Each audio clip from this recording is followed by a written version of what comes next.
Hi, aren't you tired of fighting the same battles to break free from addiction, from pain, or shame?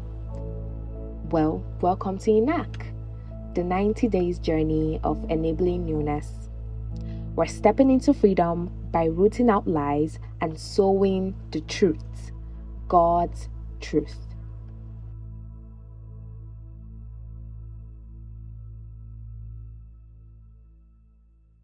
Hello, welcome to day 24 of 90 days of enabling newness.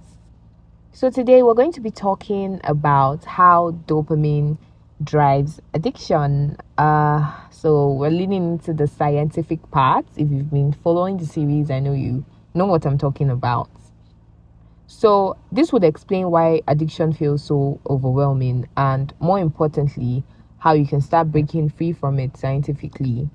So dopamine is a neurotransmitter, right? A chemical in your brain, and it is what helps you feel motivation, not just pleasure. It's your brain's way of saying, hey, go chase that thing. You feel good if you do. When you do something enjoyable like eating delicious food, get a compliment, have sex, or achieve a goal, your brain releases dopamine, right? So there are some things that causes massive dopamine surge.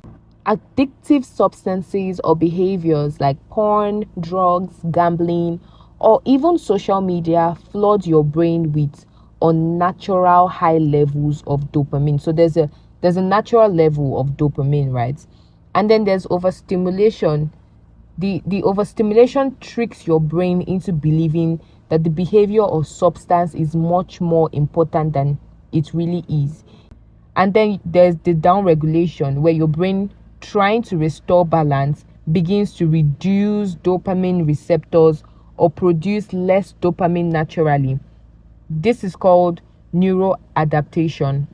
Now, dopamine can change your brain, right, in different ways. Firstly, you build a tolerance. So you need more of the substance or behavior to feel the same pleasure. Sometimes what used to be enough now feels bland. So you need to push toward more intense or more frequent stimulation.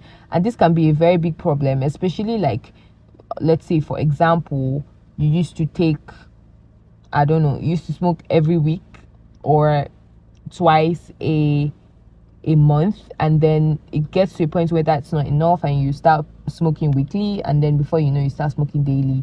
Or let's say like porn, where you would normally just stumble on like one video and you're good, but then you get to a point where there's some videos that don't actually like satisfy you, and you start looking for some kind of genre, if that makes any sense, or something that would make you feel good, because what used to make you feel pleasure is no longer enough.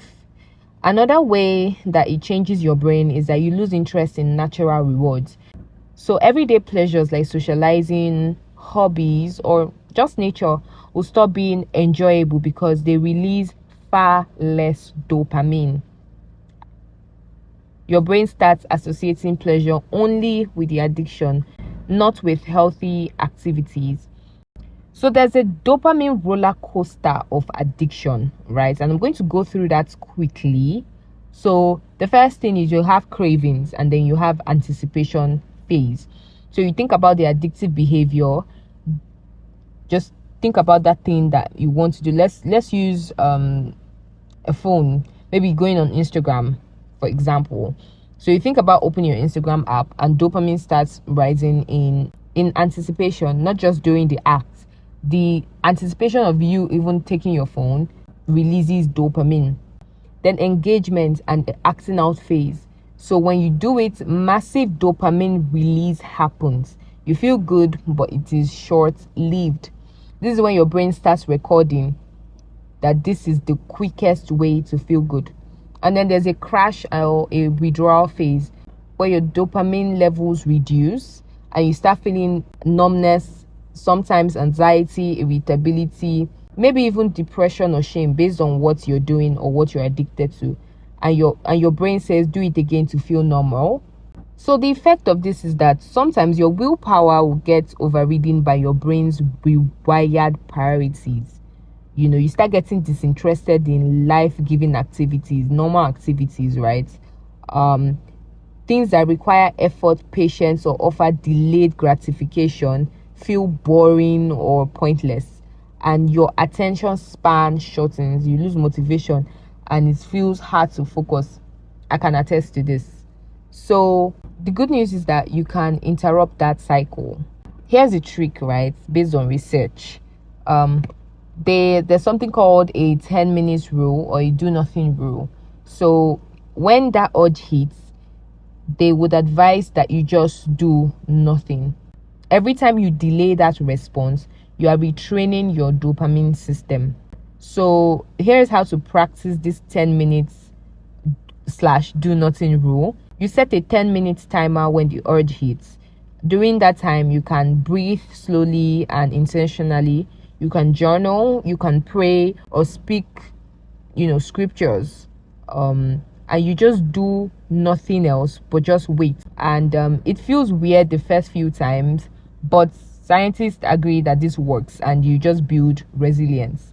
I think the most beautiful part of the brain is the fact that it can change. You can rewire your brain, and that's what we're going to be talking about more in the next episode. So I hope you enjoyed this episode.